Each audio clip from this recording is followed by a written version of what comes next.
Shattered to unbreakable. Listen here, sweet sister. Whether you think you have one little crack or you are shattered into a billion pieces, this podcast is going to give you the resources, tools, and skills to help piece yourself back together to form a beautiful, unique, solid, and unbreakable masterpiece. You are listening to Shattered to Unbreakable, the Reclaim Podcast. Let's talk. Hey everybody, welcome back to another episode of Shattered to Unbreakable. I am your host, again, Brandy Babin. Are you tired of me yet? Obviously not, because you're still listening, which I'm so grateful for. Oh my gosh, we are talking about some heavier topics this season. Don't worry, this is going to be a shorter season so that you're not stuck in this like gloom and doom that I keep introducing you to. If you listened to last week's episode, it was an incredible story about Stephanie and her battle against addiction and all of the crazy stuff she went through.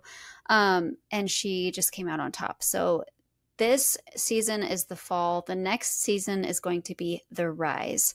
So it's important for you to go through this down moment with me so that we can rise together in the next season. So let's talk about I'm going to cover like 3 falls in one just to help us get through all of this doom and gloom.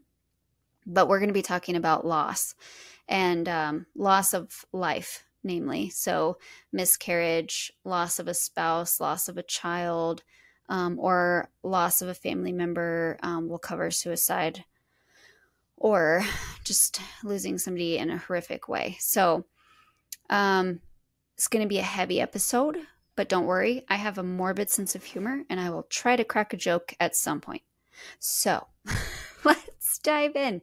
It's just me today. No guests. There are so many people that I know that could be guests on today, but I felt like it was important to have you and me time today. So I'm going to start by talking about the loss of a child, and I'm going to start by talking about miscarriages. If you've had a miscarriage, then you'll relate. If you haven't, just listen and you will be enlightened. And if somebody else has one, you can be there for them a little bit deeper. So there's so many different dynamics when you have a miscarriage, because there are women who have been trying to get pregnant and are just really excited to be a mother, that have a miscarriage, and they're not only mourning their child, but they're mourning a whole dream life that they were hopeful for. There's women that have gone through infertility issues for years and years and years. Some of them unsuccessfully, some of them end up being successful. Some of them are successful and then have a miscarriage. So you can imagine the kind of just really cut deep feelings that would create, to long for so long and then finally feel like your dreams come true and then lose the baby and have to start over from square one, knowing that it's not very easy for you to get pregnant in the first place. There are women who've longed for that and had multiple miscarriages before they have their first healthy baby, or have multiple miscarriages and don't have a healthy baby, and then they're just left with that. So, the dynamics. Interestingly enough, this is why I hate when people ask women, especially if you just get married or if you've been with your husband and you don't have kids, and people say, well, when are you going to have kids? Like, please, can we stop asking that question? You just don't know. You just don't know what they're going through on the inside. Like, let's stop asking about that. If they want to share that with you, they'll share that with you. And many of you women listening know this already. It's the men who don't understand this. I don't know how many times I've heard men say, well, when are you going to have kids? When are you guys going to have kids? How long are you going to wait? And they have no clue that she's just dying inside with this fake laugh and fake smile. Like, shut up. So let's not ask that. Let's just not ask about whether or not women are having kids. Let's leave that one. We're just not going to do that. So I can say the experience of having a miscarriage for me was a little different. So I'm not pretending to understand the type of loss that waiting for that baby comes with. My miscarriage was a little bit different, and I'm going to cover my side of it just because maybe it's not talked about as much as the people who suffer also. So my situation was I was pregnant when I didn't want to be. I was still very excited about life. It's not like I was like, oh, I don't want this baby, but I didn't want the baby because I didn't want this baby to be born into what the situation was that I was living, right? I had just left my ex-husband and a week or two later found out I was pregnant with our fifth. And that devastated me. Number one, because our family, this high conflict situation that my kids, my other 4 kids are living through and that I'm living through, I didn't want to bring another life into that. And it broke my heart. But life is life and it's precious. And I was still happy to have another baby, right? It's like this really bittersweet, like I'm happy, but I'm sad kind of feeling. I'm happy to have this new life and have this beautiful gift all over again. And on the other side, I don't want this baby to have to go through all of the crap that I have created in my life based on my choices, right?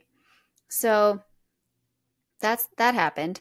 And then my baby stopped growing at about 6 months or 6 weeks gestation, but I carried her through 9 weeks. I say her, I don't know if it was a her or not, but I had a feeling. We named her Nellie Mae. I think that's just the cutest name ever. And I started spotting right before my 10-week appointment and decided to go in to get an ultrasound because of the spotting. And sure enough, the fetus had not grown past 6 weeks. Now, oddly enough, the fetus stopped growing the same week that my ex-husband told me he wouldn't let me see my kids anymore unless he was present to supervise the visit.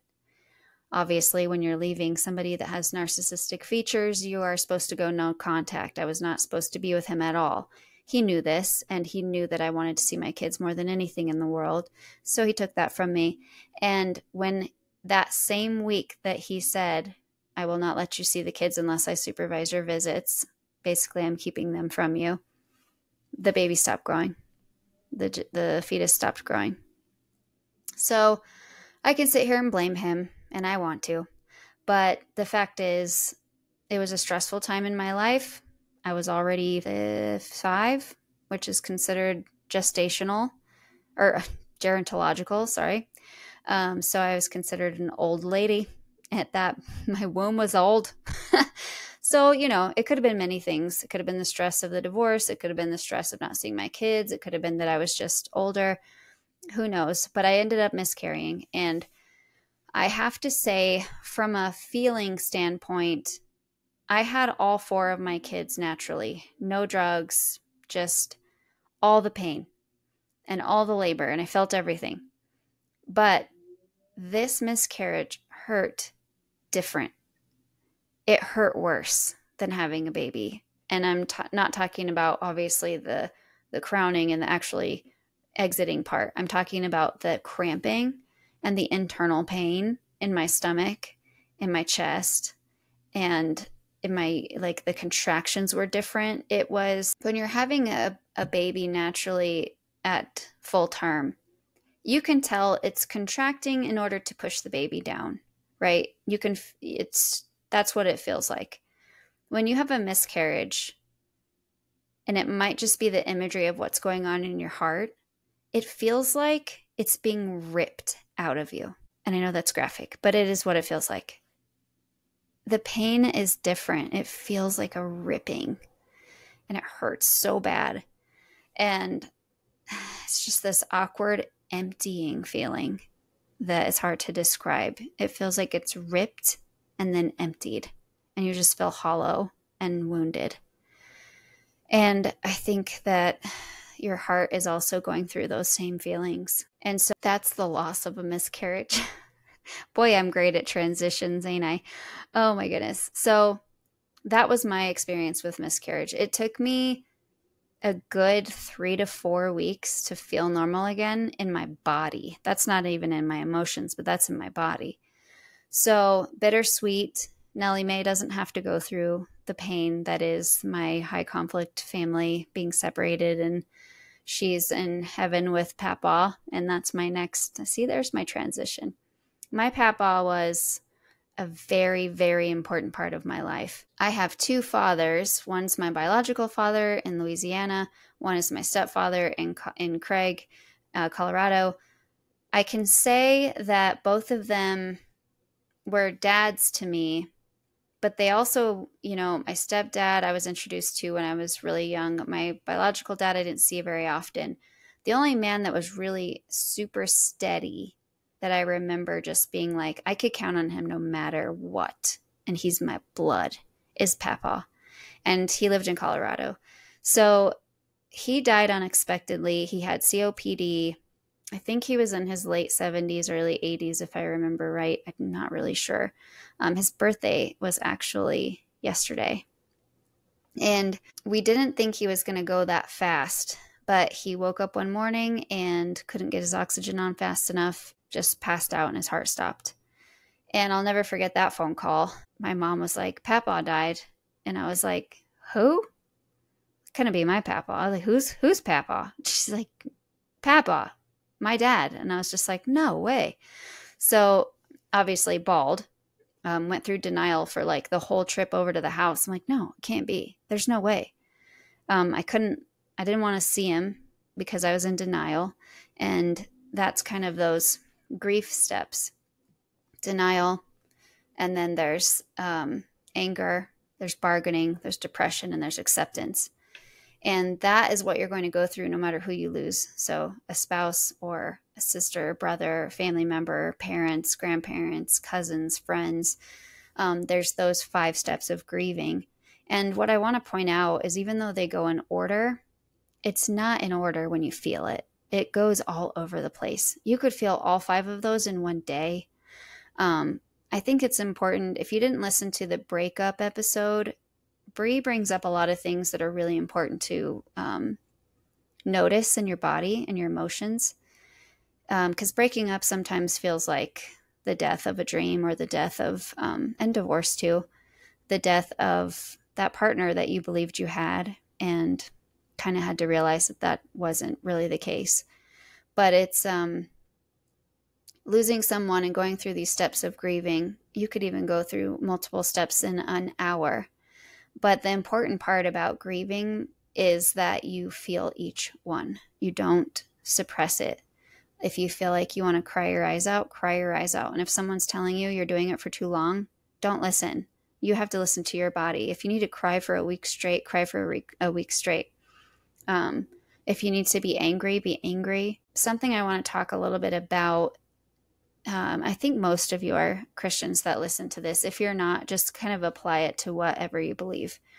But there's this really real pain and anger at God when you lose somebody you love, especially if you feel like they went too soon, or especially if you're like, why does this happen to good people, yet bad people live and wreck the world forever? Like, why can't the bad people die and the good people stay and be with their kids? The good dads be with their kids and the bad dads die. Like, why? Why? And you have all these questions for God and it makes you angry. And I've been watching The Chosen, which I love. It's such a great show. But there was something that really struck me in 2 different areas in that movie. One was when one of Jesus' disciples was crippled. I think they called him Little James. And Jesus is out there healing all these other people. And James is like, dude, I am your follower. I gave up my whole life for you, to follow you. Why are you healing everybody else and you're not healing me? And that's a real question. Like, don't you think that I could walk faster, keep up with people, be a testimonial for your power? Heal me, Like, what is the holdup? Why are you withholding this from me? You can do it, right? I hear that all the time. Like, Jesus can heal this little 6-year-old Aspen that I got to go meet. She had brain cancer and she died at age 6. I'm like, God, you could heal her if you wanted to, right? You could. So why are you not? Why? And something that Jesus said in that show, and he says in the Bible, I am not healing you because I want people to see your faith despite me not healing you. I want people to see that you believe and you trust, even if these things happen. And I think when you're going through it, you can't believe, like you can't even think about that. You're just mad. And be mad. Just be mad. It's okay. Be mad at God. Ask him why. It's not, he's a big boy. He's not, you're not going to hurt his feelings. And I think that's important, to be mad, have that angry stage, right? And then you have the bargaining stage where you're like, God, if you, I'll quit drinking. If you just, I'll quit my addictions. I'll quit whatever my vices. If you can just heal them, I'll do it. I'll do whatever you want. Just please heal them. And then he doesn't, right?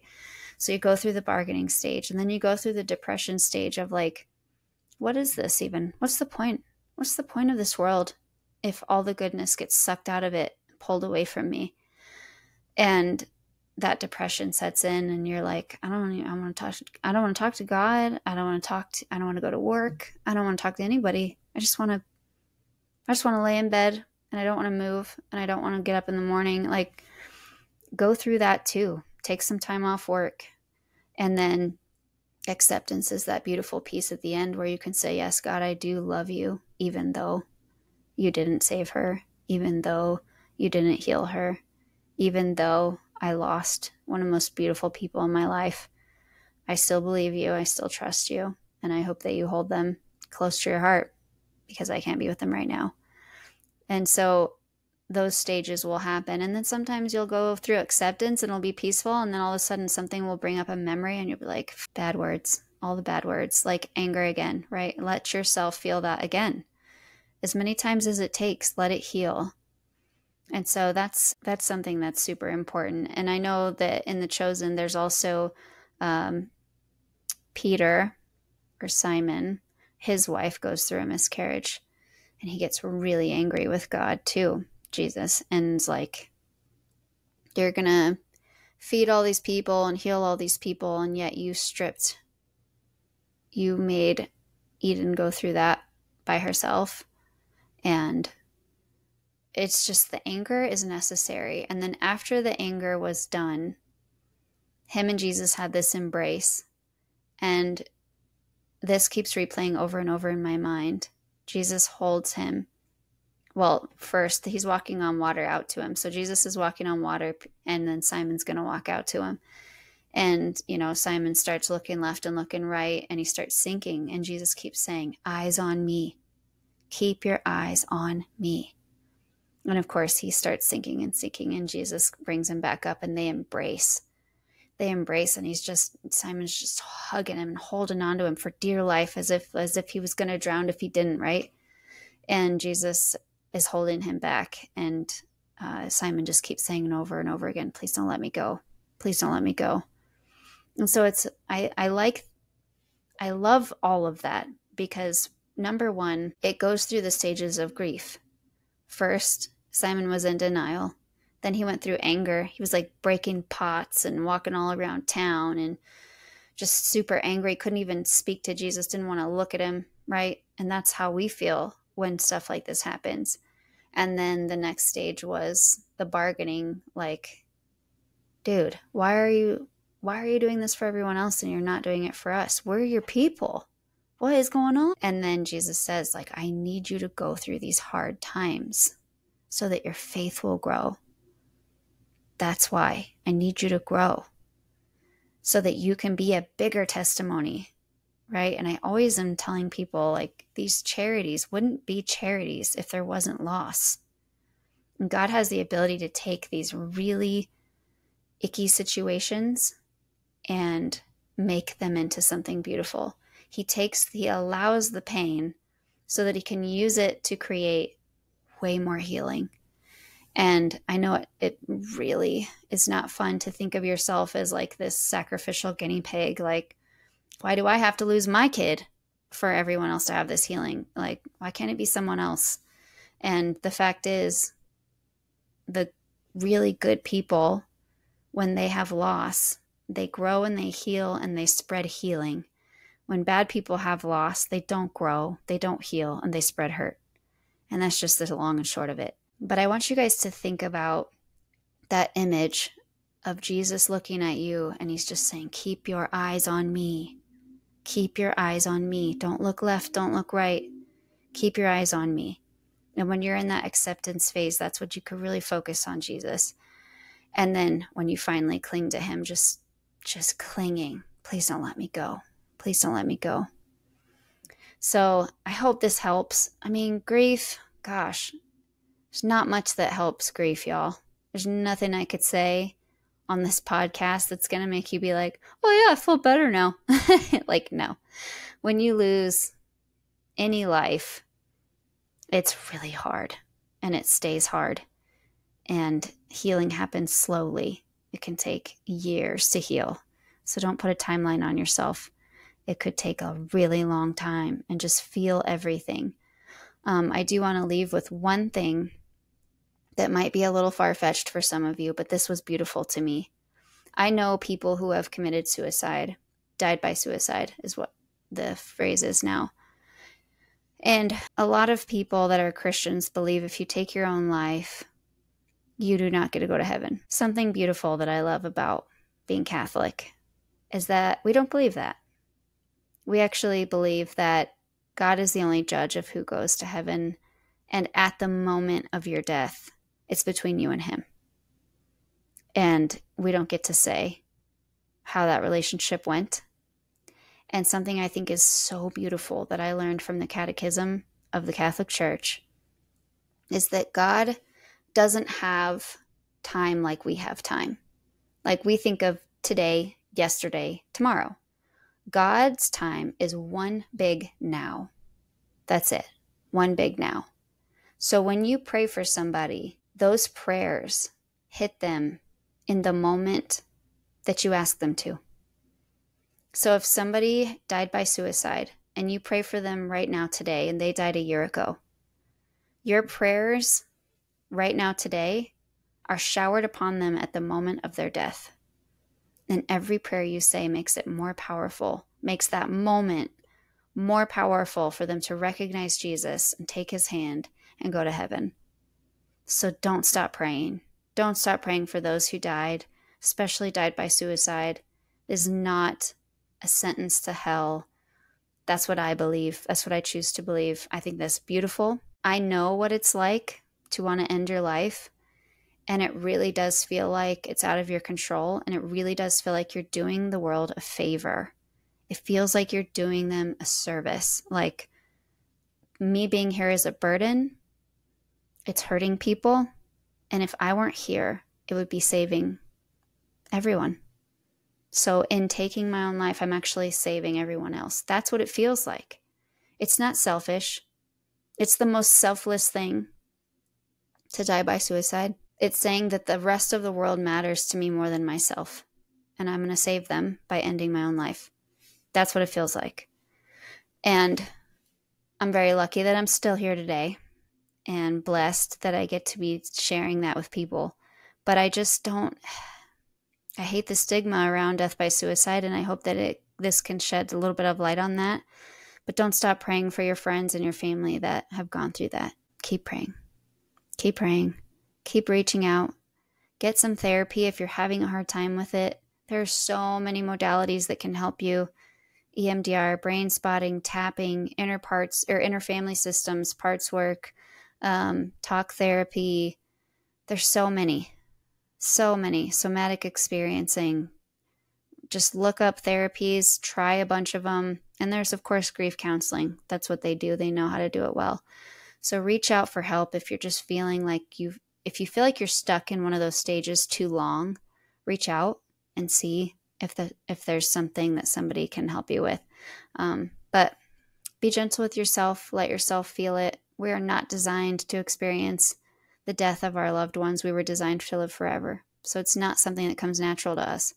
So let that be known, and be kind to yourself and to others. I love you guys. Stay sparkly. We'll see you next week. Thanks for hanging out with us today. I just wanted to remind you about the resources we have on the reclaimstrategy.com. That is Reclaim University with free downloads. It's the Reclaim Guidebook, access to Kintsugi classes and events. So go ahead and take a look. Also, please share this podcast with anybody that you think might need to hear these messages. And if you haven't already and you think we deserve it, give us a 5-star rating. That just helps our reach. So I love you guys. Stay sparkly, and we will see you next week.